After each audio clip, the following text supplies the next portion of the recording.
Celebrating the connection with our pets. This is Animal Radio, featuring veterinarian Dr. Debbie White, groomer Joey Villani, news director Lori Brooks. And now, from the Red Barn Studios, here are your hosts, Hal Abrams and Judy Francis.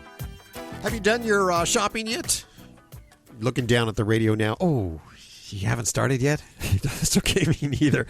But I will tell you, the price of turtle doves up this year. This is important if you're thinking of getting the turtle doves. Also, the the pear tree, the partridge in the pear tree down. I will give you all of the information coming up in just a few minutes right here on Animal Radio. Is that because pears have gone down or partridges have gone down? You'll just have to wait to find out right here on Animal Radio. It looks like Tippi Hedren, the amazing, incredible Tippi Hedren, will be joining us today. Of course, actress from... Does she still have that big, cat sanctuary? Shambala. Shambala. Yes, she does. In the elephant. Cool. It's, back in the canyons in California, Southern California. It's beautiful back there. Do you remember the birds? That's where I know her from. Is that movie terrified me as a kid. Yeah. It was just, very impressionable. And you know what? It made an impression on her. That's why she has her sanctuary now. She realized how dangerous these animals are later. And Alfred Hitchcock, of course, was very influential in her life. She really liked him in the beginning and then grew to really despise him. We'll find out a little bit about that coming up in just a few minutes right here. The birds, go ask your dad. That was 19... I remember it. Was it 60 something? It was black and white. Yeah. Yes, it was. Uh-huh. Yeah, unless it's been colorized. And people, I talked to some kids at work the other day, and they're like, what do you mean TV's black and white? I'm like, yes, there was a time when there was no color, and it wasn't just some kind of thing you clicked on your phone to kind of be artsy-fartsy, Yeah. They were totally dumbfounded that TV was in black and white. Yeah. And you know what? You only had a couple channels. You only had a couple channels, and of course, the only reason to have children was to get them to be the remote control, to get up to change the channel. Yeah. We always made the youngest in my family do it. Yeah. And the piece of cardboard you had to shove in the little dial to try to keep the channel. I don't know if that's just in my house. The coat hanger out the coat end. hanger. Yeah, the coat hanger rabbit ears.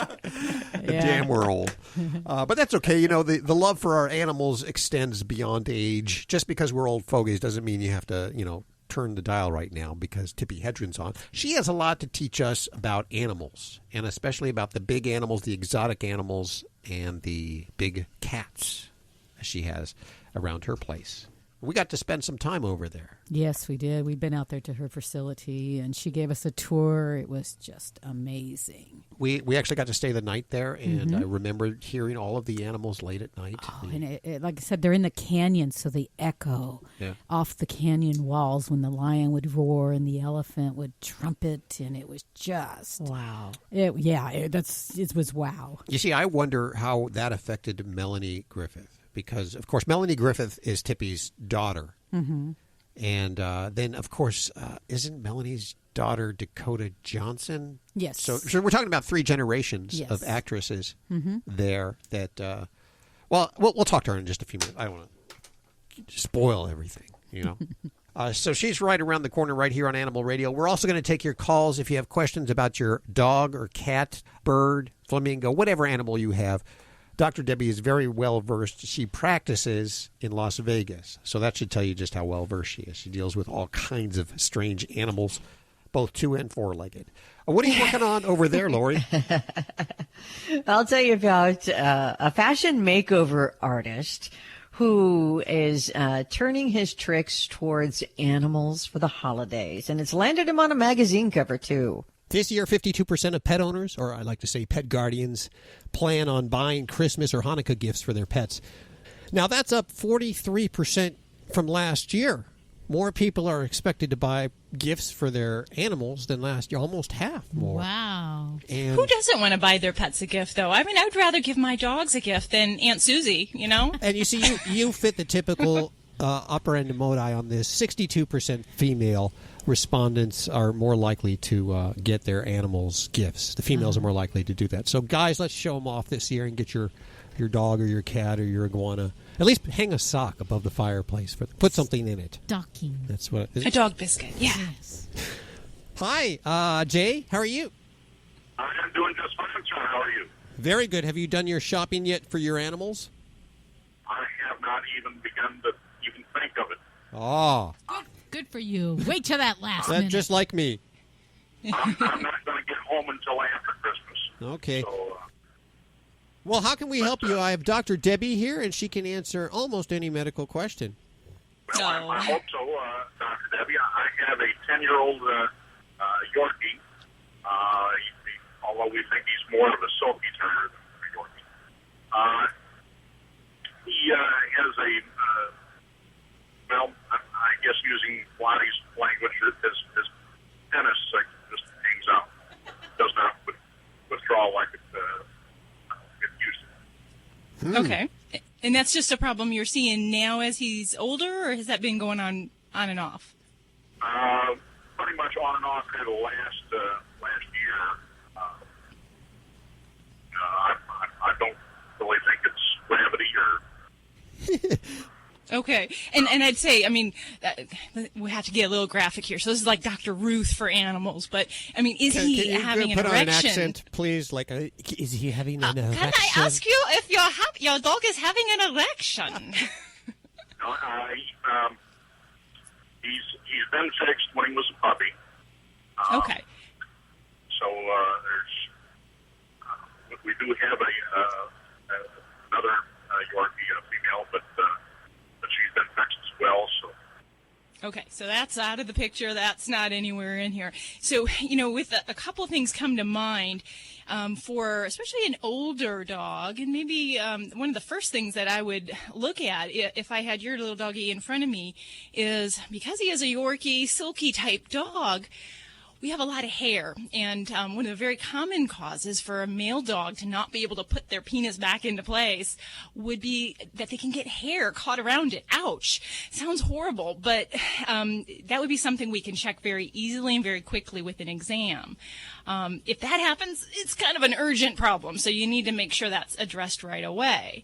So if we're not dealing with something like that, in an older pet, there's some things that I look at. And I would definitely look at our prostate. I would look at the possibility for a lower back problem or some kind of neurologic problem, because sometimes that tells us if the circuitry isn't working right, we can see problems with the penis not going back into place. And then, there's other things, infections and so forth. So I would really focus on those issues, get a good genitourinary checkup with your veterinarian, and that might mean getting a urine sample and might mean getting the glove on and checking out some of those deeper parts. So, cover his ears if he's listening right now, because I don't We're want all him to turning know red here in the studio. I'm glad this is radio. I had to cover Hal's ears. Yes. Hal, you are turning 10 shades of red there. I'm sorry about that. Here, I'm just going to hide. Sorry about that, Jay. But really, I mean, this can be a sign of something medically wrong that we would want to get addressed. So, and some of the other clues we might look for is if we are seeing problems with a back issue, we might see problems with trouble getting up and down, maybe back pain when he's touched in the lower back area, things of that nature. And it's not unheard of to, even get some infections in the urinary tract. So those kind of things we can treat. So I would say first and foremost, and I know you probably all get tired of me saying this, but I would get him to your vet and get a good checkup here, because there are some things we can definitely turn around and get on the improvement. And, if it's something simple like some hair issues, boy, that's a quick fix, and that's a happy fella very quickly. So you can make him much more comfortable there. All right. I shall get him in for a checkup then. I appreciate it. All righty. Thank you. Thank you so much, Jay. We appreciate you listening. This is Dr. Debbie. We're all waiting here for your call. Hi, Laura. Hello. How are you today? I'm great. How are you? Good. Where are you calling from? Maryland. Well, I've got the good doctor here. How can we help you? Well, Hi, Laura. I didn't want to over-vaccinate my 3-year-old huskies, but I didn't know what you thought about rabies. And whether we should do that all the time, and because she also will sometimes get rodents or what have you to get in the yard. Okay. Well, definitely. I can understand the concerns. Everyone's, we don't want to do too much to hurt our pets. So there's a good point with vaccinations, and there's a concern level. At 3 years of age, if we have pets that are going outside, I guess I'm going to stick on the side of preventative medicine, and I think that vaccinations are going to be very important for your pets. All that being said, there's other things that we want to deal with as well. Now, rabies vaccination is a very big concern, and rabies is a huge problem across the country. So it is not something that I would ever recommend somebody just opt out of because they were choosing to. There might be some medical conditions where we might say, maybe this might be dangerous for the pet, but that's the rarity. For the average pet, rabies is a very big, real concern. And in fact, there are stories all across the country of even puppies, kittens that come in and we find out have rabies, that they've been exposed to a wild animal, an infected animal, and sadly they're put to sleep. It's a human health concern, so I really don't play around with rabies. Other vaccines are definitely important as well, but I'd say for what you're describing, if your dog is hunting critters that are coming into the yard, I would also want to make sure that we're doing regular deworming, because there's a lot of these wild critters, rabbits, rodents, that can carry disease. So we want to make sure we're treating regularly for intestinal parasites. Fortunately, for most dogs, if we're giving a monthly heartworm preventative, many of those products actually take care of that kind of deworming as well. I mean, as far as, is there any other health concern that they currently have that you're concerned about vaccination? None at all. I just didn't want to overdo anything. Yeah, I'd say make sure we keep those pets healthy there, Laura, with the regular vaccination protocol and then the deworming. So thank you for your call today. You're listening to Animal Radio. Call the Dream Team now with the free Animal Radio app for iPhone and Android. This is a time-sensitive message from the Back Pain Relief Hotline. Millions of people across the nation are suffering from back pain. Are you? Are you on Medicare? Is it hard to walk, to bend over, or even do simple things? Well, we have great news. If you're on Medicare, you could qualify to receive a pain-relieving back brace. We'll handle all the Medicare paperwork if you qualify and ship your new back brace right to your door. Make sure you have your Medicare card ready, and please call us right now and get all the details. It only takes a few minutes. Imagine doing everything you used to do before your back pain. With your Medicare card ready, call the Back Pain Relief Hotline today. Call now. 800-254-3218. 800-254-3218. 800-254-3218. That's 800-254-3218. Paid for by the Health Alert Hotline. You're listening to Animal Radio. Call the Dream Team now with the free Animal Radio app for iPhone and Android. It's Animal Radio, celebrating the connection with our pets. Have you done all your shopping for your pets yet, Judy? I've done all my shopping for everybody. Really? Yes. I'll be starting in about a week. Come on. What's amazing is that not only have you done your shopping, but you have booked the show for the rest of the year. Today we are having Tippi Hedren, actress Tippi Hedren, or I should say animal activist. Yes, she is. She's a big animal activist. For the big kitties. Yeah, for the big kitties. She even has a bunch of big kitties. Oh, we've been out there to her house. It's just preserve, awesome. Yeah. It is. Oh, you guys have been there? Yes. Oh, I've been in her bedroom with the lions. Okay, now that just sounds weird. Well, what do they call those? the Ligers or whatever with the lion, tiger. He's outside her window just chirping and purring. It's like, oh my gosh. Wow. Oh, it's amazing. She has a book out. It's an autobiography. You read it? It is, yes. Yeah. It's an autobiography. Mm-hmm. And she'll be joining us this weekend. Next weekend, Ralph Nader. Ralph Nader, it says. Ralph Nader. The yes. Ralph Nader will be Yes. joining us. And also now a big animal. Why is Ralph Nader coming on the show? A great question. I'm glad somebody asked that here. He started a bunch of organizations that have everything to do with driving safer cars, eating healthier food, breathing better air, drinking cleaner water. Now he is working for the animals. He has a book out. It's kind of like a George Orwell's Animal Farm. It's where the animals and the humans can communicate with each other. It is fiction, but it is very poignant. Dr. Dolittle. Yeah. Sort of like that. Charlotte's Web. Exactly. There are so many like that. So Ralph Nader joining us, and then we have Joanne Worley. She will be back with us for her third, am I going to say third appearance? She's been on a few times. Yes. Also a big animal activist. She's Tell anyone that joins us on Christmas Eve that they have to bring gifts. They have to bear gifts, okay? That's because, what Joey says. We are working on Christmas Eve, so we want gifts. And lots of baked goods. This is my gift, doing this show. Anyway. Yeah. Lori, what are you working on over there in the newsroom for this hour? Something really interesting. There's this new report out, and they examined more than 200,000 claims for pet insurance. Uh-huh. So they examined all these pet insurance claims, and we find out from it what the typical claims are for cats and what they are for dogs, and some of the most expensive claims, and actually some, actual dollar figures of what you can expect to pay if you don't have insurance for your pet. Yeah, I'm one of those people that I put money away in an account for my pet. I don't have insurance. But, either way, you got to have something for a rainy day. The cost of taking your animal to the vet now has become so prohibitive. And I'll tell you why that is. Okay. Why they say it is so expensive these days. They say, you want me to tell you now? Sure. Well, is it going to... Well, we don't want to give it away. No. Really quick, because animals are now getting, treatments and diagnostic testing like we humans do. They're, animals get MRI. Yeah, they did. And then in all kinds of chemotherapy and different kinds of treatments that, is expensive. They didn't have that 20 years ago. It would be crazy right. if you brought your animal in for an MRI or any kind of one of these procedures. They would laugh at you. Yes. I do have some good news about the economy, and that is the price of the turtle doves has actually driven up the cost of presents from the 12 days, but it stays, the whole list stays about stable.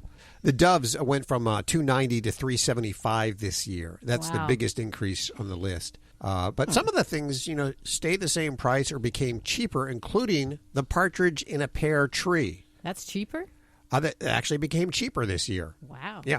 The whole list is about $34,363. That's up. How much? $34,363, up $233 from last year. Besides the turtle doves, the cost of the 11 pipers piping and 12 drummers drumming, both up 2.8%. And Thomas Melcher, he's an investment officer at PNC Asset Management. He says the increasing wages of the drummers and the pipers could signal a march toward higher wages for a broader range. What about those maids of milking? Yeah. Well, here's the thing about those maids of milking. He wouldn't be surprised to see the increases for the maids of milking and the 9 ladies dancing, as well as the 10 lords of leaping either. So there you go. We're going to go to the phones in just a couple of seconds here. Joey, what are you working on for today's show? Well, you notice the Carly Simon song, You're So Vain. Yes. You should probably play that today because we're going to be talking about how to make your pet look younger and more beautiful. Wow, they can't get any more beautiful, Joey. You know that. Yeah. Do people really care about if their pet looks young? Yeah, they do. Believe it or not, it's something I'm asked a lot. It's actually a thing. Okay. Yeah, it's actually a thing, and it's from people who really love their pets, and they just want to preserve them. I think to keep them looking young, to make them feel good. They're not here long enough, That's for sure. Yeah. Here. True dat. Dogs or cats, horse or emu, animals are people too. A group of Mormon women from Australia are doing the darndest thing. They're knitting little sweaters for a small breed of penguins known as fairy penguins, who often get caught in the oil spills off the coast of Australia. The tiny doll-sized sweaters help keep the penguins warm during the rehabilitation process. They also keep the penguins from trying to clean themselves and ingesting the poisonous oil. Tourists flock to see the tiny penguins in their colorful sweaters as they parade around the Phillip Island Nature Preserve. The knitters, mostly between the ages of 50 and 80 years old, produce so many sweaters that they're now being sold in the gift shop on toy penguins, with the money being used to build a rehabilitation pool. I'm Britt Savage for Animal Radio. Animals are people too. Animal Radio. Check out Animal Radio highlights, all the good stuff without the blah, blah, blah. Browse on over to animalradio.pet. People say less is more. At Red Barn, we think less is better. It's what you won't find that sets our natural premium pet food apart. No byproducts, no corn or soy, no fillers. Just the natural ingredients your pets need to live the healthy life they deserve. Look at the label. We want you to. Red Barn Naturals Pet Food. Simply the best. Find it in your local pet specialty store. Red Barn canned food for cats and dogs is grain and gluten-free. This is an Animal Radio News Update brought to you by Fear Free. Fear Free takes the pet out of petrified and puts the treat into treatment. To learn more and find a certified fear-free veterinary professional near you, visit fearfreepets.com.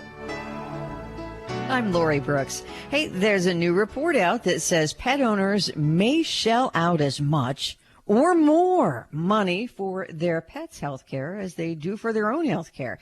And it's mostly because of pricey new technologies that are out there and some more advanced treatment options that we have these days. The report from Healthy Paws Pet Insurance crunched the numbers from 215,000 claims that were submitted by their customers during a one-year period. Well, the most common accidents and illnesses for dogs include stomach issues, and they say it's mostly or often from ingesting human foods that aren't good for dogs, like chocolate and other sweets. Also, other big problems for dogs include skin conditions, ear and eye infections, growths, as well as their removal, and chronic allergies and pain. And as the report shows, stomach and skin issues also affect a lot of cats, as do UTIs, or urinary tract infections, as well as cancer, kidney disease, eye and ear conditions, plus heart and respiratory problems for cats.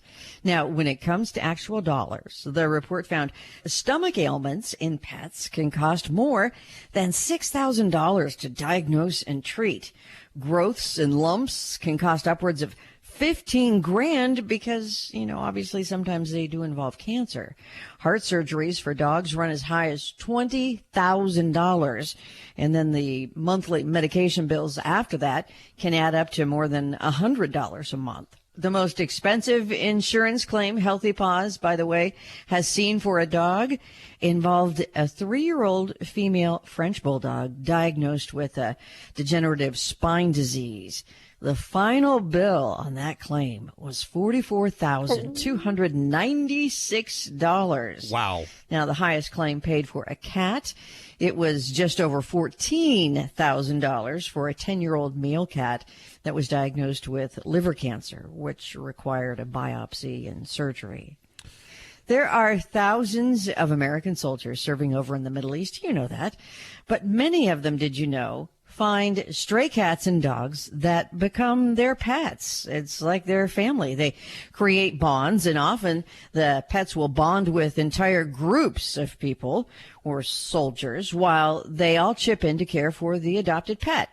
Well, now the pets hanging around military bases in the Middle East are being called pests by some of the local authorities, who are now trapping them with plans of exterminating those strays, according to the group Guardians of Rescue. The soldiers wanting to save their beloved pets have reached out to the organization, which has since started collecting donations for their mission, starting off to rescue 5 pets of soldiers and groups who will be picked up over there in the Middle East and then flown back here to the States, where those 2 cats, 1 kitten, and 2 dogs will be waiting for their military pet parents when they return from duty. I'm Lori Brooks. Get more breaking animal news anytime at animalradio.com. This has been an Animal Radio News Update brought to you by Fear Free. The veterinarian isn't typically thought of as your pet's favorite place to go. With Fear Free, that all changes. To learn more and find a certified Fear Free veterinary professional near you, visit fearfreepets.com. This portion of Animal Radio is underwritten by Red Barn. And during these uncertain times, Red Barn is grateful for the consistent love and joy our pets bring into our lives. Now diligently working alongside their pet parents, your dog deserves a break in between video chat appearances and lap sitting. Red Barn Chews are the natural way to distract your dog during the day or give their paws a break from typing up emails. Thanks, Red Barn, for underwriting Animal Radio. This is Jerry Seinfeld saying Happy Holiday, Happy New Year. happy you, and see you next year. You're listening to Animal Radio. If you missed any part of today's show, visit us at animalradio.com or download the Animal Radio app for iPhone and Android. It gives me great pleasure to bring to you Joey Villani, the dog father, on Animal Radio. Looking festive as ever.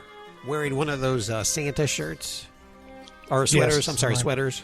Yes, one of those real, cheap Christmas sweaters. It doesn't look cheap. They're called ugly Christmas sweaters. What? I wasn't saying that your sweater was ugly, and I think Lori will attest to that. I was actually complimenting. It's a nice sweater, isn't it? No, it's an ugly Christmas sweater. I mean, come on, any sweater that's red and green, you got to be a certain type of person to be able to pull it off, and it certainly isn't me. Yeah, with a little Rudolph with a light-up nose on it. Yeah. Yes, exactly. Okay, so how are you doing? So I had somebody, and it's not just one person. A lot of people ask me this, is how I can make their pet look younger by grooming and some other things. So people actually ask you how to make their animals look younger, is what you're saying? Well, I guess it's no different than listen, I'm pretty vain myself. I'm thinking about getting that cold sculpting done on my neck, and and I know women try to get the wrinkles out. So I guess it's the same thing with their pets. So this is what you could do. First off, it's professional grooming that needs to be done in this case, but you could direct your groomer more or less and tell them what you want. If it's a dog that could have a haircut, now when I say that could have a haircut, because we have some breeds that really shouldn't, like short-haired breeds like Labs, German Shepherds, even though a lot of people get them trimmed, the haircut is not going to make them look any younger. But dogs that can be trimmed, if you keep them on the shorter side, they're going to look younger. It's going to give them more of that puppy look. Now, the best way I can explain it, because I was also had a lot of time in the music industry, as some artists got older and had long hair, they started looking really old, and then some of them would cut their hair back, and we would say, "Wow, you look 10 years younger." Well, it's basically the same thing. You keep it short, it'll look a little bit younger. The other thing you could do is you can do dyeing. Now, we've dyed muzzles. We've dyed complete dogs. I mean, you know what? If they're starting to gray, there's no reason why you can't dye them back to their natural color. I mean, it's, we do it to us. Why not to our pet? And if it makes you happier and your dog looks younger and everyone's happy about it, because if you're happy, I know your pet's happy. But it's a special hair color, right? Oh, yeah. No, definitely special hair color. It's coloring that's pet-friendly. Not that you couldn't use, believe me. I mean, in the old days, I would use just for men right on their muzzle. Okay, Joey Villani looking for the eternal fountain of youth, and as soon as he finds it, he'll share it with you right here on Animal Radio. Look at Lori's mouth; it's dropped to the ground. Her jaws slacked open. I don't even dye my own hair. Yeah, we've earned it. We've earned every gray hair. Yeah, no, I don't like it. I don't like it. I dye, pluck, moisturize, D-line. I do all that to myself. Well, there's something new for you. If your animal's looking old and you want them to look a little younger, dye their gray hair, according to Joey Villani, or just let them grow old gracefully. Hello, Animal Radians. It's Robert Semro, your Pet World Insider, here with this week's Animal Radio list, 5 ways to give back to the pet world. During the holiday season, it's important to remember that the season is really about giving. This season, I thought I'd share 5 ways that you can give back to the pet world. My first way is one that may seem obvious. Here's a perfect way to avoid 3 ghosts visiting you on Christmas Eve and to make a huge difference for those in need. That's right, cash or a gift card. A cash donation, especially to a local organization that operates on a small budget, can make a huge difference.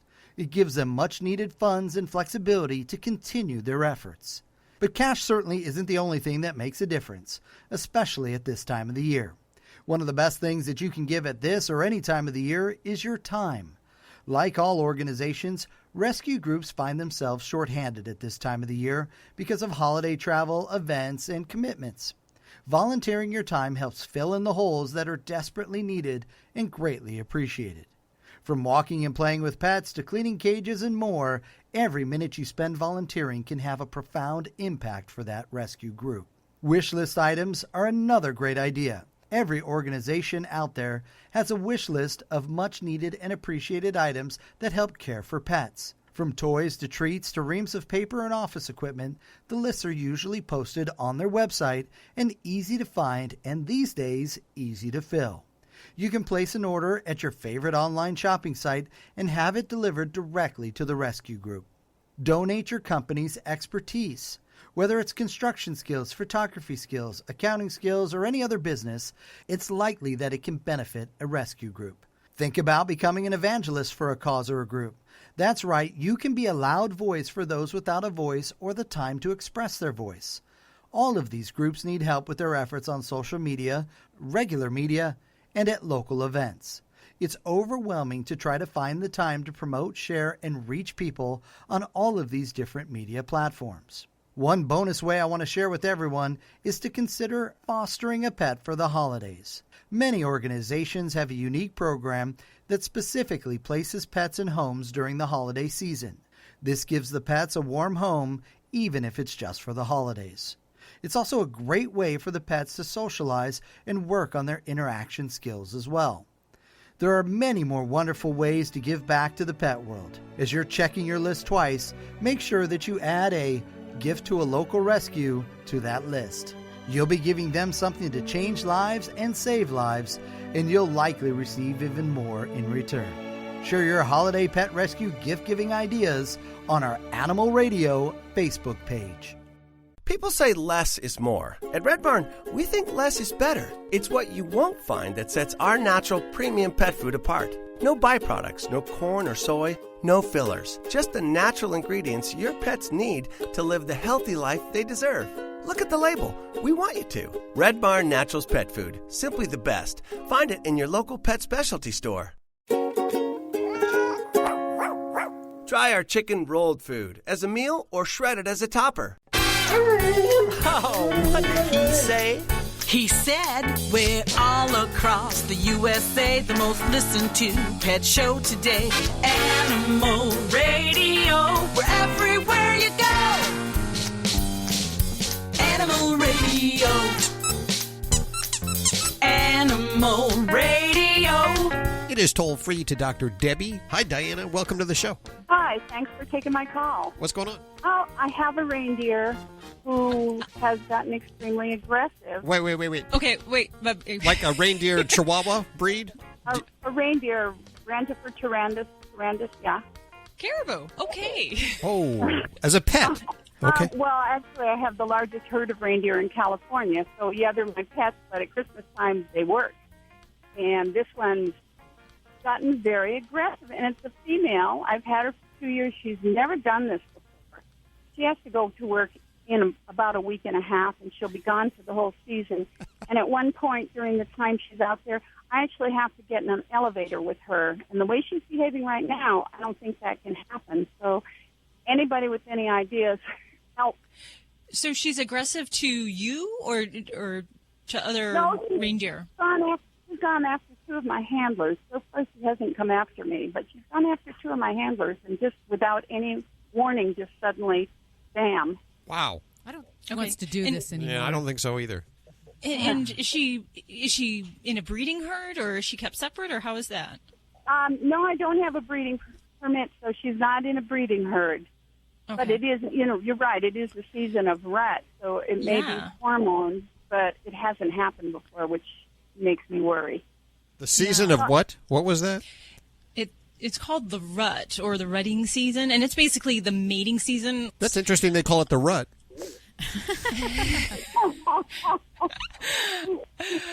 So, yeah, his antlers are going to drop soon, right? Here we go. Yeah. No, so ignoring Hal here. I'm sorry, I can't get over it. Mrs. Claus is calling Animal Radio. So, I guess part of that would be, and I'm digging deep here because I'm going to be honest here with you, Diana. My forte is definitely small animals, so I'm pulling out some data out of my rotten brain cells from back in vet school here. But even though she may not be bred, certainly she may be showing some aggression from just being in that hormonal season. And in the winter months, the reindeer, I don't know if you've experienced this, but some of the females are actually far more aggressive. And if they're in a breeding feeding herd, they're going to be even heightened in their aggression, and that's just because they're protecting their developing offspring. I guess this is going to fall into a little bit more of like herd management and population management. As far as I don't know within the scope that she's behaving or that she's handled right now, I'm not sure that her behavior is going to be very good for continuing that. I don't know if you're familiar with you may be already a member of the Reindeers Owner and Breeders Association. Yes, I am.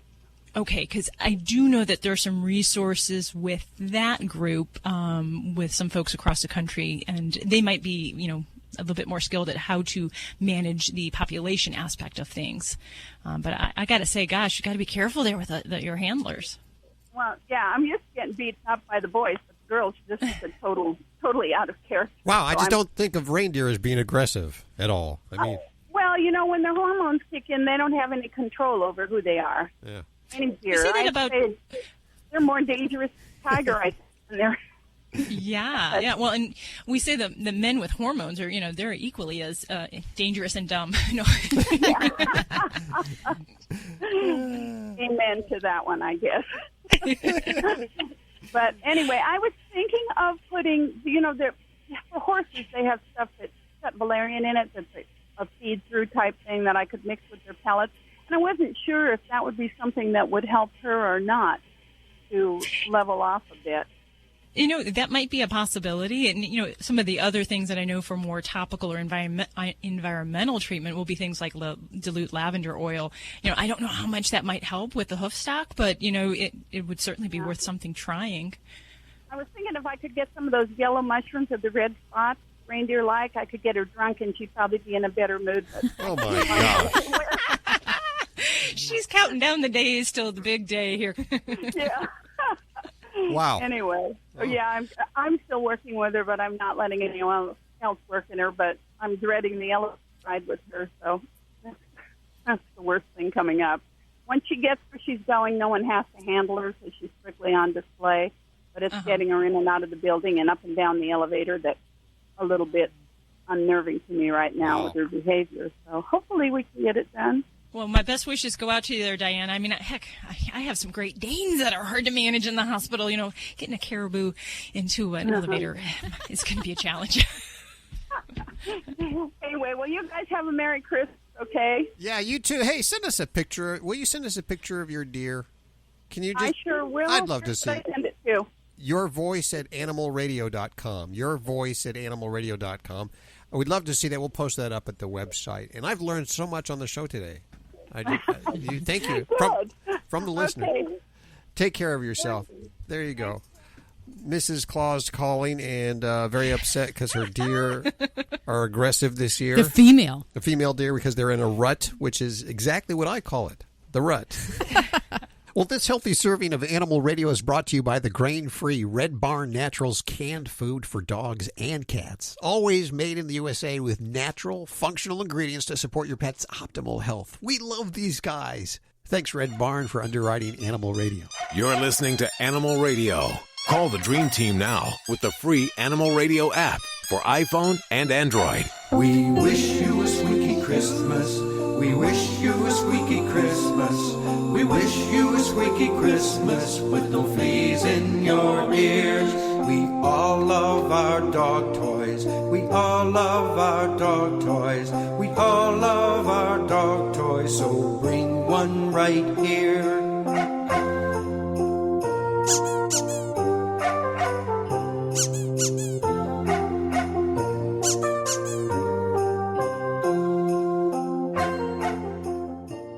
Okay, yeah, so puppy pads are convenient, but sometimes they're really gross. That's why Ladybug, the Animal Radio Studio stunt dog, uses the Brilliant Pad self-cleaning puppy pad. It seals away the waste and replaces the dirty pad for us. Brilliant Pad keeps the Animal Radio Studios smelling fresh. In fact, all we have to do is replace the roll once every few weeks. And let me tell you, that's pretty fast and easy to do. I love it, and Ladybug gives it 5 paws up. You can learn more about this amazing machine over at brilliantpad.com. Celebrating the connection with our pets. This is Animal Radio, featuring veterinarian Dr. Debbie White, groomer Joey Villani, news director Lori Brooks. And now, from the Red Barn Studios, here are your hosts, Hal Abrams, and Judy Francis. And this hour on Animal Radio, Tippi Hedren will be joining us. Actress, animal activist Tippi Hedren. She also has her preserve called Shambala, where she has many, many big cats and elephants and other animals. Yes, she does. Awesome. She's got like panthers and cougars. And now, why is she on the show? She came out with her book, autobiography called Tippi. She talks about her early days when she was a model and then being discovered by Alfred Hitchcock and got the acting job in Birds, and then how she went on and did Roar and her foundation. She's had a pretty fascinating life. You might remember a few years ago there was a lot of legislation about exotic animals and not allowing us John Does to have just any animals without any permits. She was behind that. She was really the influencer who pushed that legislation through. Yeah, and trying to get rid of those canned hunts. Yeah. Dr. Debbie, you're in Las Vegas. Do you deal with any big cats? No, I really do not. The biggest cats that I've seen have probably been, we've seen some like little exotic cat crosses, like the Chaucy, which is a kind of a domestic cat and an African cat, wild kind of cross. But no, I really, a classmate of mine in vet school actually got attacked by a big cat when she was working at a local zoo. It kind of left an impression on me. So I have a healthy respect for big cats. And I give a lot of credit to people that can work with them, but you have to know the facilities that you have to support that. And I think that's a really important thing, that, facilities, knowledge, experience, and being safe. Human safety is always number one. Well, I remember the big lesson that came out of Nevada there, in fact, Las Vegas, was Siegfried and Roy. These guys who dealt with big cats their whole life and supposedly had trained them and had a good grip on them and didn't. So they can turn at any time. Mm-hmm. Yeah, I think that's the important thing to realize is these animals are wild animals. They may be trained, as what we call them, trained to perform certain tasks of skills, but they still are wild animals and they hold unpredictable natures. So got to respect that. I think about my cats; they're pretty unpredictable, and they. Yeah, I've pissed my cat off, not meaning to, and it turned on me. Yeah, can you imagine if they were much, much bigger? Yeah, no. Okay, so if you have a big cat, small cat, medium cat, or any animal of any sort that you need questions answered by Dr. Debbie, now is the time to call, and we'll go to the phones in just a couple of seconds. Lori, what are you working on for the bottom of this hour? I'm going to tell you about a very, very interesting case. It's a murder case that is going to trial in which an animal may be a witness.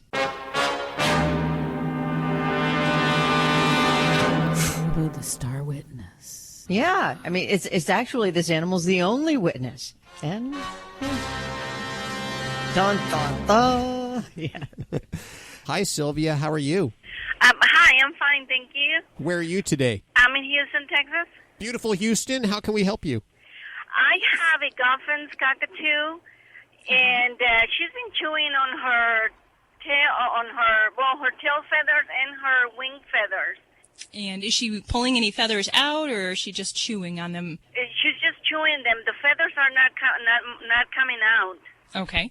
And do the feathers look normal? Are they growing feathers, or what we call the immature feathers, or are they already fully developed?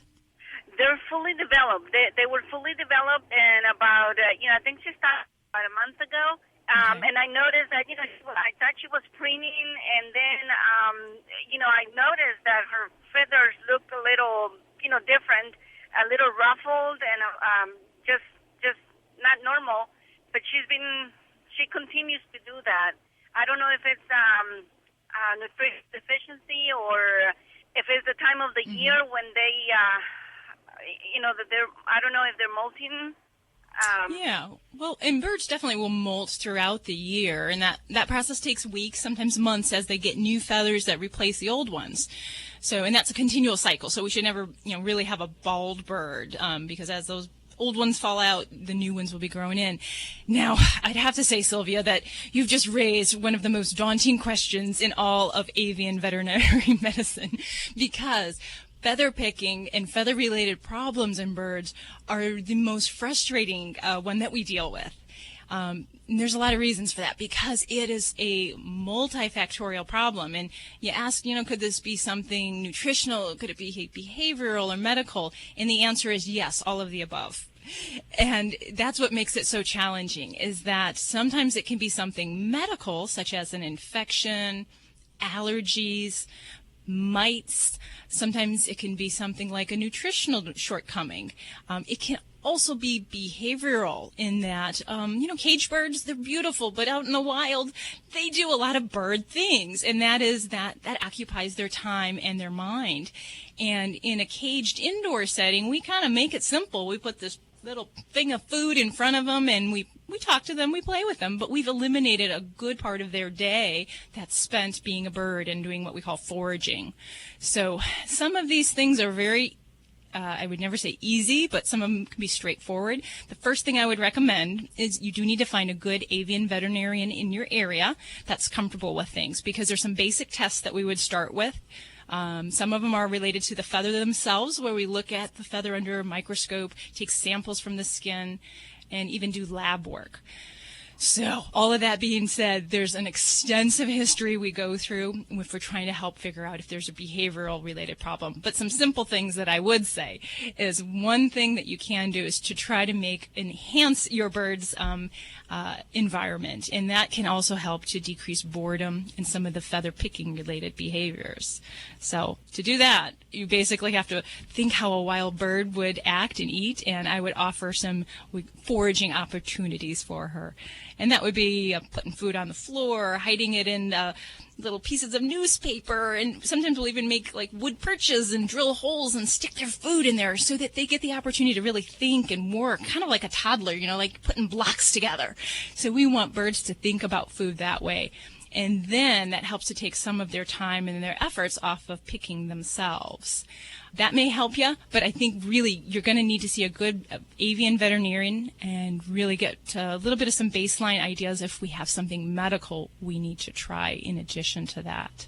So I know that's not a lot of an answer, but it's the honest truth. Yes, I was already thinking about, taking her to a veterinarian. So, but I just wanted to just get some input from you.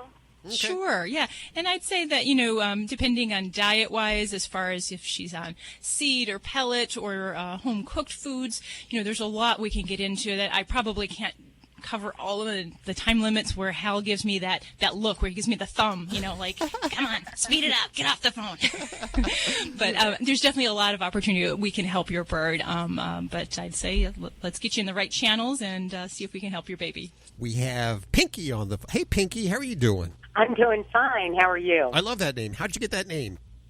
Actually, the day I was born, my grandmother gave it to me because I was so pink. And I'm 61, and I still have the name. Oh, I love it. Well, I have Dr. Debbie right here for you. What's going on with your animal? Well, I have a 14-year-old border collie, and she has bad genes. She's a puppy mill dog. And so I've had problems all of her life. But I got her when she was about a year old. Right now, the problem is I'm just want to find out what the best amount of exercise would be for her. She does have hip dysplasia, and she does have advanced arthritis. She does get a lot of care. She goes monthly and gets acupuncture, and she gets chiropractic care, and she's on Chinese herbs and also like glucosamine products, and has been since she was about 4. But what I'm wondering about is how much exercise she should get. Okay, Basically. great question. And you sound like you're tapping into a lot of different modalities to help control pain and how to keep her mobile in her senior years there. So that's wonderful. And the hard thing is that this is a difficult question to answer for every pet as a blanket statement. And my response normally is the amount of exercise we want for a senior pet with arthritis depends on their existing muscle tone and strength, and also what they can tolerate already. So for instance, my 13-and-a-half-year-old dog, we usually get out for walks almost every day. And that's something that has helped to maintain some muscle mass. If we have a pet that has lost a lot of muscle tone because they can't move their legs as well and they're arthritic and painful, they're not going to have the stamina to withstand more lengthy exercise. So for some senior pets of that age, I might just say, hey, just take them to the corner and of the block and bring them home. And the ways that we determine how much is enough and not too much is really on how well the pet is tolerating it during the activity. So for walking, it's a weight-bearing activity. So, weight management is always somewhere in that therapy for dealing with arthritis and how to manage that. So we want to just make sure that when we're coming back and returning from our exercise that we're not lagging, we're not dragging feet, and we're not breathing excessively hard. If we're seeing any of that, then we need to cut things back in the activity. And in my guideline of 30 minutes is, for some old dogs, that is more than enough, and some others, 10 minutes might be more than enough. Now, swimming, warmer months of the year, swimming is fabulous. And an older pet, as long as we do this with supervision, they can help to maintain good muscle tone by doing regular swimming activity. And I'm much more apt to get a pet in a water treadmill during the cold months if you have that opportunity at a pet rehabilitation facility, or some pools actually have that for pets in their daycare facilities and such. So that might be something else that you can do to help maintain that muscle tone without putting a lot of stress on those joints that are, already achy and having some problems. Thank you very much. Hey, don't forget, you can get your fix of Animal Radio anytime you want with the Animal Radio app for iPhone and Android. Download it now. It's made possible by Fear Free Pets, taking the pet out of petrified. Visit them at fearfreehappyhomes.com.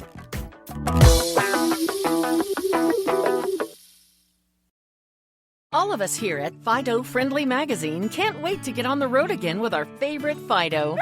We know that it's just not a vacation without our furry companions by our side. Start daydreaming now and visit FidoFriendly.com to scout out places near and far so you will be ready for your next adventure once it's safe to travel. That's FidoFriendly.com. Until then, stay safe and leave no dog behind.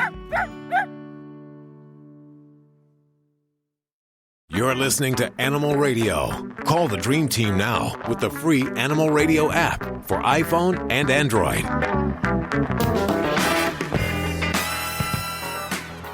It is Animal Radio, celebrating the connection with our pets. Toll free to reach out to Dr. Debbie or to dog father Joey Villani. Okay.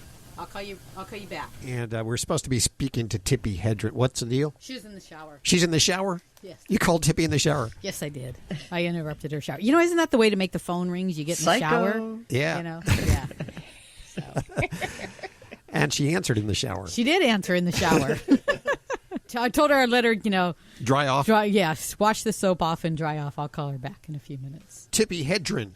Actress, animal activist Tippi Hedren will be joining us in just a few minutes. Next week, Ralph Nader will be joining us, and Joanne Worley, actress and animal activist Joanne Worley. So we have quite a end of the year for you. It's the time of year when everyone is out shopping, fighting for parking spaces, and spending way too much money, all in pursuit of the perfect present. Maybe the best gift is one we already enjoy every day. This season, why not consider the presence of our animal friends as our present?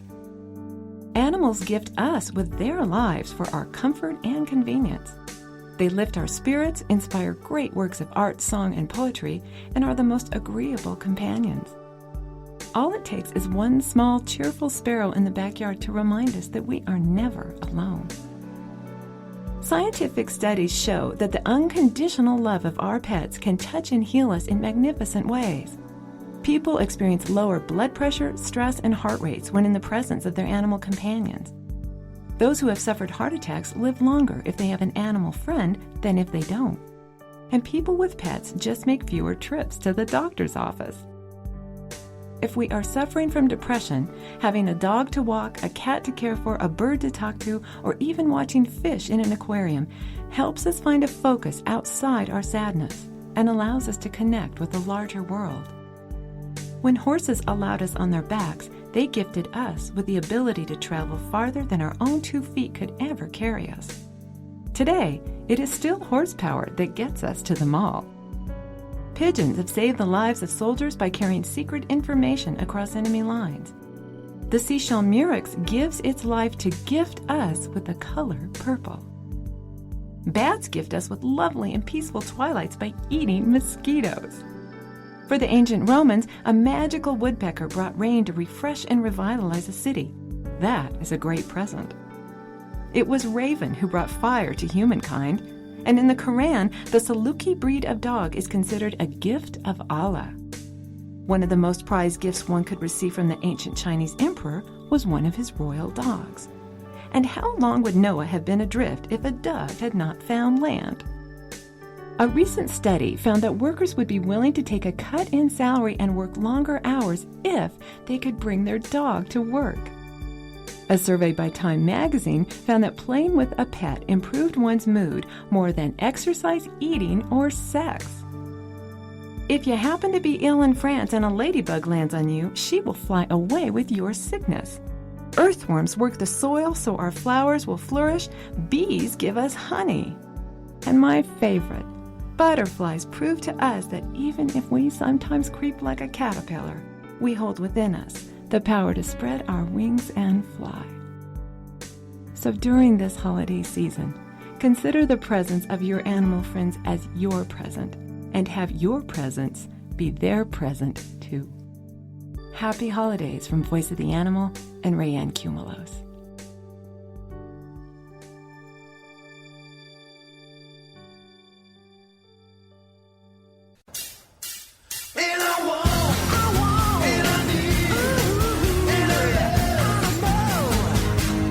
Vinny Penn, your party animal? Yeah, I'm still with you. Hit my local Petco to buy our fish Betty her Christmas present. I mean, why would you not have to pick her up a little something special? She is part of the family, and I want you to make sure you stick around next week. This is a 2-part party animal. This is part 1. It's a to be continued. But at Petco, grabbing Betty just a little something for the aquarium, a little accoutrement, a little new little palm tree for her little bowl. And I noticed up at the counter, I mean, Petco's obviously your go-to place, but I noticed up at the counter that they were selling dog and cat mints. They were in like little tins, like Altoid tins. And there was nothing farcical about it, nothing tongue-in-cheek about it. It was dog and cat mints. Now, maybe if it had a funny name like, Kiss Me Ow, maybe something like that. Oh, it's a little bit clever, but it wasn't. It just was in a tin, and it's a dog and cat mints. Now, I've said here before, I'm really not into those owners that basically make out with their pets. They think it means something to us when their cat leaps up onto the table. That alone, I don't think is acceptable. But when they proceed to basically French kiss the cat, I mean, I'm disturbed by that as it is. These mints are only going to encourage it more. Do they need good breath? I don't understand. What would we do without the saying, oh, that guy, he's got dog breath, man? We can't eradicate that. They're supposed to have bad breath. These are 4-legged creatures that are supposed to have bad breath. So needless to say, I apologize to all of you out there who bought dog or cat mints for your pet, which leads us to be continued next week on Party Animal. Animal Radio, Vinny Penn. You're listening to Animal Radio. If you missed any part of today's show, visit us at animalradio.com or download the Animal Radio app for iPhone and Android. Bring an animal home for the holidays. Give yourself a new best friend. Bring an animal home for the holidays. You'll thank yourself in the end. Bring an animal home for the holidays. Save a fellow spirit from strife. Bring an animal home for the holidays and keep it for the rest of its life. This is a time-sensitive message from the Back Pain Relief Hotline. Millions of people across the nation are suffering from back pain. Are you? Are you on Medicare? Is it hard to walk, to bend over, or even do simple things? Well, we have great news. If you're on Medicare, you could qualify to receive a pain-relieving back brace. We'll handle all the Medicare paperwork if you qualify and ship your new back brace right to your door. Make sure you have your Medicare card ready and please call us right now and get all the details. It only takes a few minutes. Imagine doing everything you used to do before your back pain. With your Medicare card ready, call the Back Pain Relief Hotline today. Call now. 800-254-3218. 800-254-3218. 800-254-3218. That's 800-254-3218. Paid for by the Health Alert Hotline. This is an Animal Radio News Update brought to you by Fear Free. Fear Free takes the pet out of petrified and puts the treat into treatment. To learn more and find a certified fear-free veterinary professional near you, visit fearfreepets.com. I'm Lori Brooks. The holidays can be so stressful for everyone, but you know that right now, don't you? And it can also be very stressful for our pets. Think about it. You know, while some dogs enjoy the increase in activity and all the new experiences that come with the holidays and meeting new people, there are lots of furry other ones that are not such big fans of change and all that chaos that can come with it. That is why it is so important for us to be able to recognize signs of stress in our pets, and then that you remove them from dangerous situations immediately and help them relax. Because dogs do have their own ways of letting you know, hey, mom or dad, I am freaking out here. You know, come rescue me. So the blog Camp Bow Wow has a list of some signs of stress in dogs, and they say to look for these things. Lip licking and yawning will likely be one of your earlier cues, and both are indicators of stress. Now, if a dog is being hugged and tugged on and then begins to lick its lips and yawn, those are warning signs, a clear indicator that your dog is becoming anxious. Wide eyes and showing the whites of their eyes both indicate that a dog is stressed out, and often dogs with that expression will avoid eye contact with you, the pet parent, as well. Be sure to look for raised hackles. And the reason that's so important is because for a dog, when it, that hair in the middle of its back stands up, that is an involuntary response in dogs. So that means that it is not comfortable. It's likely nervous intense in that environment. Check for stiff wagging tails. That's another sign. A dog that is experiencing stress and may be ready to bite will wag its tail in a kind of stiff manner. The tail is pointed high and then moves back and forth quickly. And if a dog is literally shaking, cowering, or tucking its tail between its hind legs, that is also an indication that tells you that your dog is fearful at that time. So what do you do? How do you comfort dogs that are showing these signs of stress? First of all, ahead of time, provide a safe space. So set up a crate in a separate room, set them up a bed, or even in another quiet escape part of the house where the dog can lie down and not be bothered. It is important to instruct everyone, those around the pet, to leave it alone when it goes off to its safe space. And then remove your dog from stressful situations entirely. If you witness any of the behavior that we just talked about, put them in that safe space that you have already prepared for them ahead of time. You can also exercise the dog before a gathering or chaotic times like parties and opening gifts with children. That will help them to tire and to relax more easily, maybe sleep through it. Or try a calming aid like slow-paced, maybe classical music. But, the light classical, if you get it on your cable channels. Natural calming sprays are also available. Thunder shirts work for many. And pet rescue remedies can also help take the edge off. Court proceedings, I have to tell you, Joey, I thought about you when I saw this story. These proceedings are underway in Newaygo County, Michigan, where a preliminary hearing has just been held for a woman accused of murdering her husband, and their parrot is the only apparent witness. Police say the couple's pet, an African gray parrot, witnessed the shooting and began repeating words from the victim just moments before his death.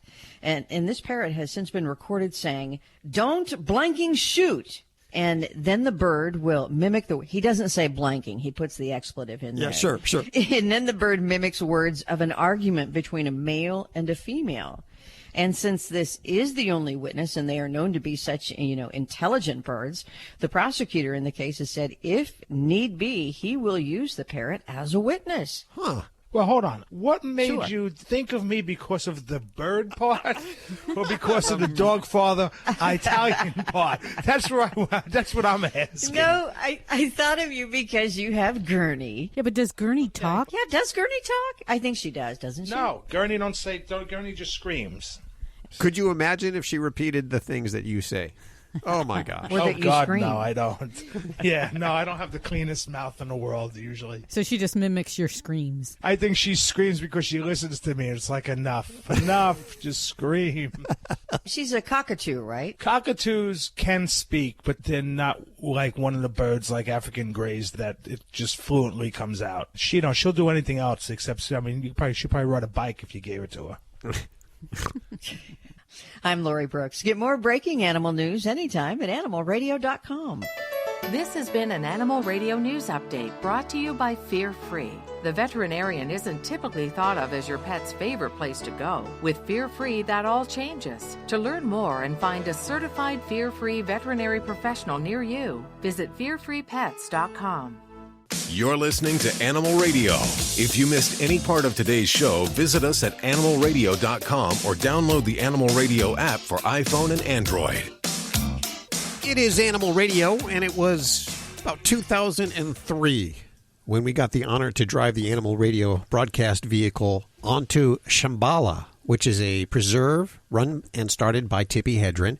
And we spent the night there listening to the lions and looking at the big cats and really starting to understand the plight of the big cats. And we welcome back for her probably third or fourth appearance, Tippi Hedren. Hi, Tippi. How are you doing? Oh, I'm doing well, thank you. And how are you? Doing splendid. Are you on a speakerphone? Well, yes. Would you rather I not be? You sound so much closer if you're not. Okay. Is that better? That is so much better. Okay. How are you doing? It's been such a long time. We got Yes. You have a book out called Tippi. It's an autobiography. Yes, I do. And I assume it tells all the story about Shambala. Well, it does, and a couple of other stories as well. Well, now, most of us, when we think of Tippi Hedren, we think of The Birds and the Alfred Hitchcock flick.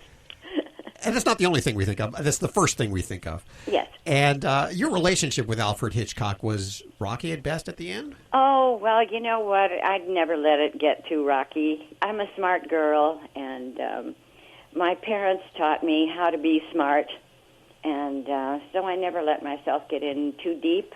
The relationship with Alfred Hitchcock never got too terrifying or too awful, and it was. I wrote about it in the book, and so you'll have to just read the book. Absolutely. Yeah. Well, the movie Roar was a big changing point for you. Yes. You had several big cats on the set. What happened? We had a lot of big cats.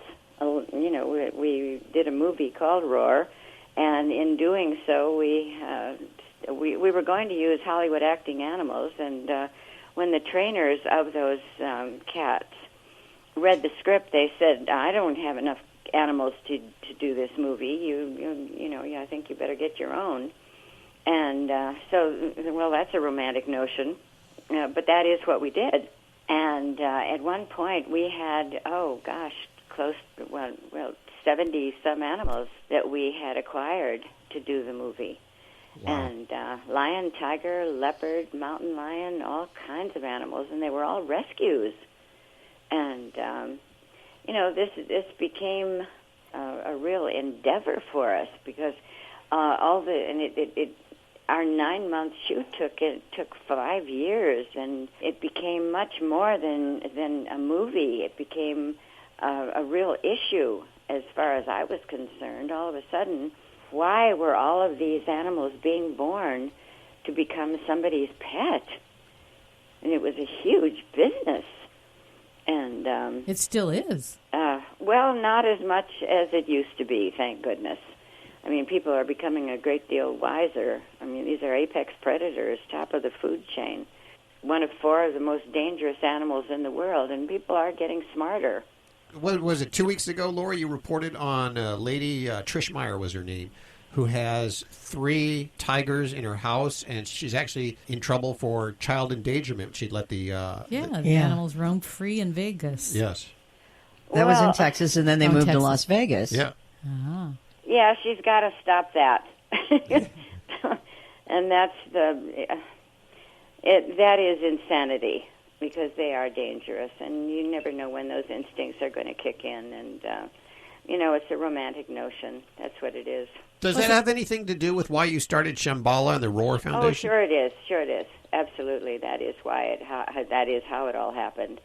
And we advocate absolutely do not purchase these adorable, darling little lion and tiger cubs to be running around your house, because they totally have the capabilities of hurting you very badly. And they grow up to be 400 or 500 pounds.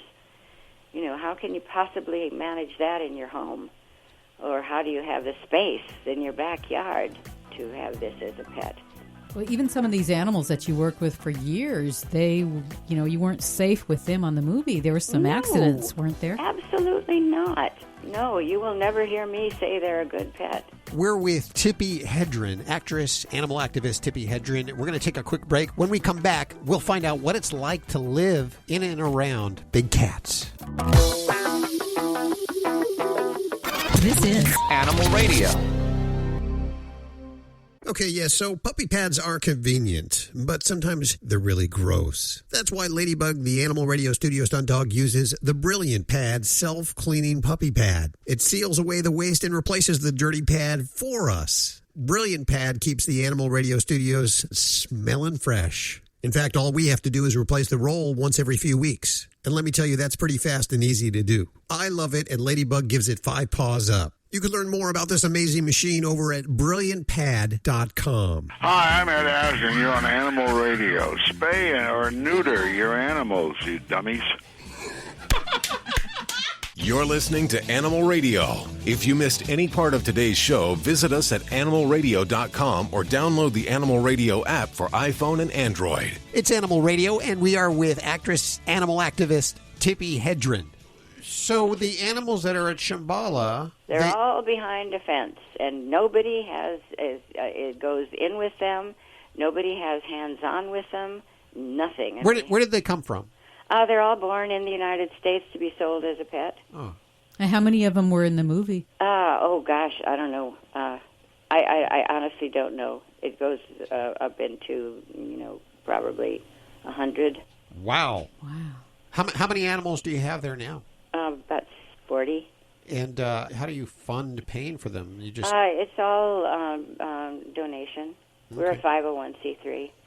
I formed the Roar Foundation, which is a 501c3, so that it's all donation, including my own.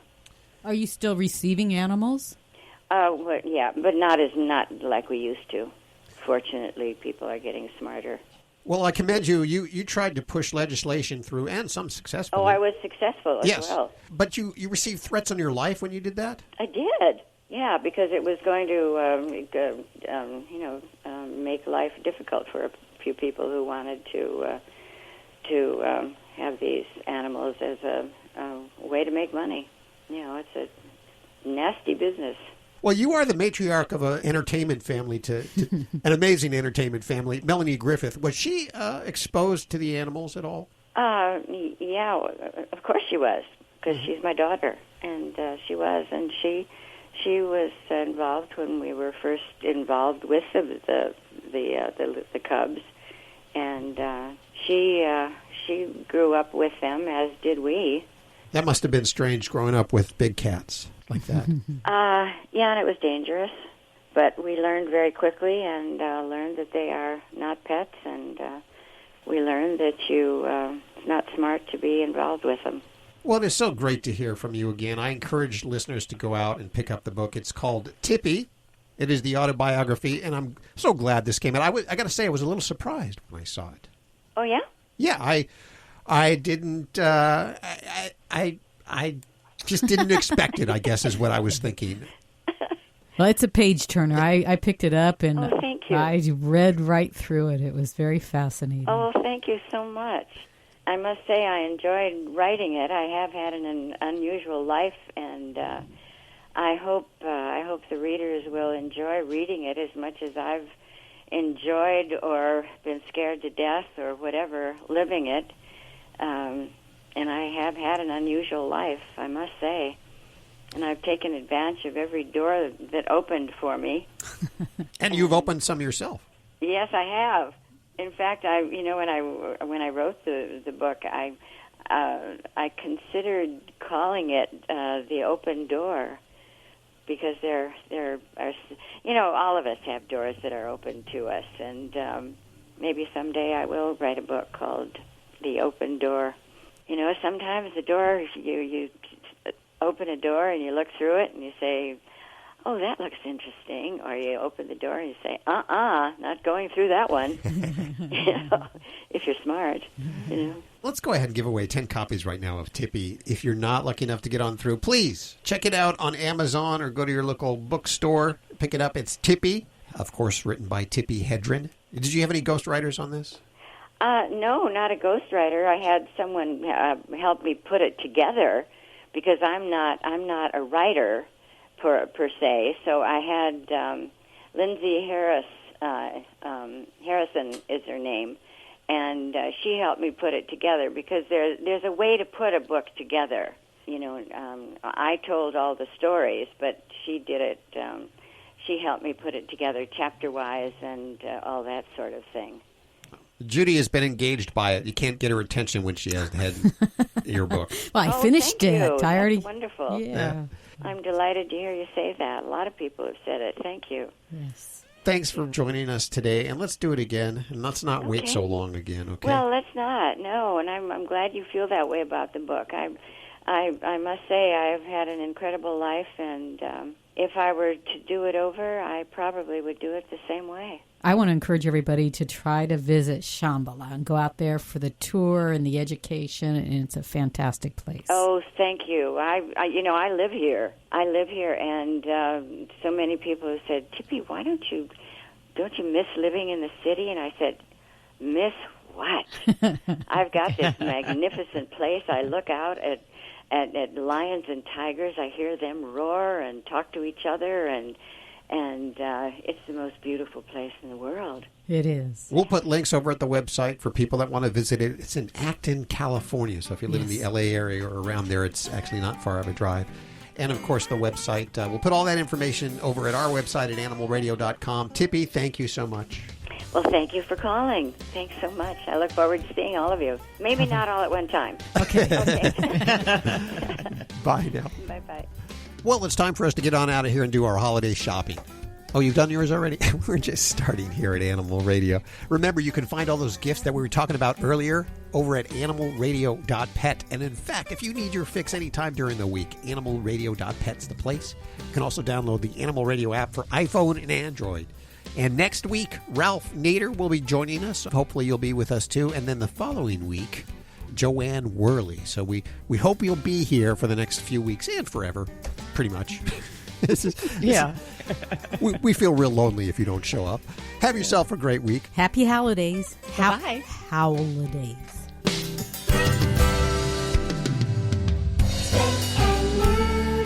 Always adopt, don't declaw. This is Animal Radio Network.